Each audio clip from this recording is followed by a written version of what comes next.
بسم اللہ الرحمن الرحیم۔ بسم اللہ کو ترک کیا اس کا حکم۔ بخاری شریف جلد سوم۔ ابن عباس رضی اللہ عنہ نے فرمایا، جو شخص ذبح کے وقت بسم اللہ پڑھنا بھول گیا کوئی حرج نہیں، ذبیحہ کو کھائے۔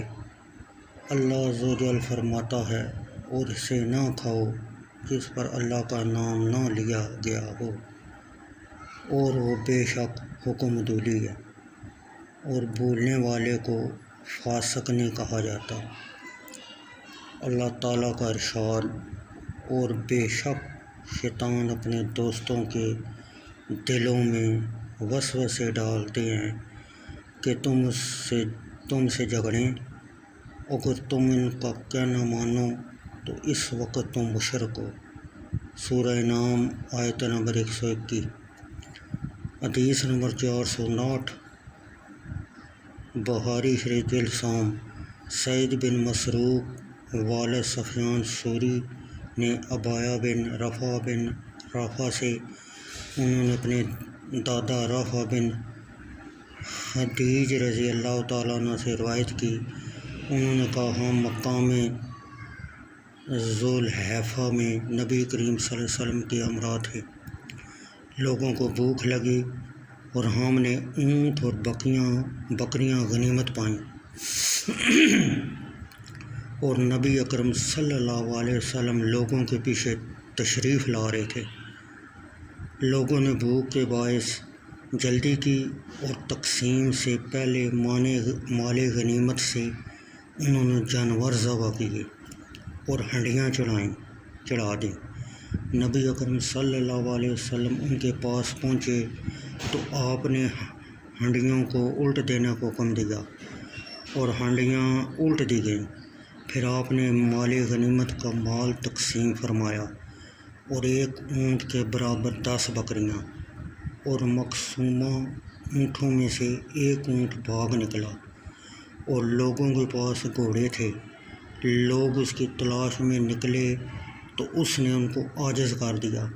ایک شخص نے اس کا ارادہ کیا اور اس کی طرف تیر پھینکا تو اللہ عز و جل نے اس کو روک دیا۔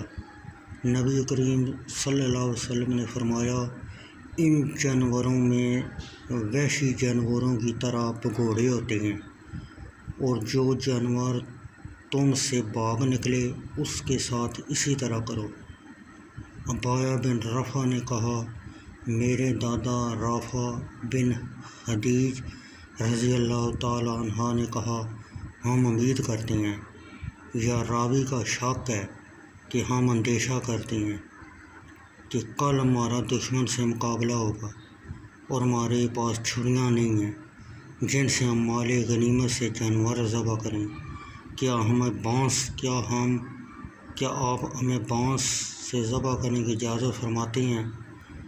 عرض یہ ہے کہ اگر ہم تلوار استعمال کریں تو وہ کند ہو جائیں گی، اور لڑائی کے وقت ہم ان سے جنگ کرنے سے عاجز ہوں۔ آپ صلی اللہ علیہ وسلم نے جامع جواب ارشاد فرمایا، جو چیز خون بہا دے اور اس پر اللہ کا نام ذکر کیا جائے، سوائے درخت اور ناخن کے ذبح کے، تو کھاؤ۔ میں ان کے متعلق تمہیں بتاؤں گا، لیکن دانت تو وہ ہڈی ہے، اور ہڈی سے ذبح حلال نہیں، اور ناخن تو وہ حبشیوں کی چھری ہے، اور وہ کافر ہیں۔ میں تمہیں ان کی مشابہت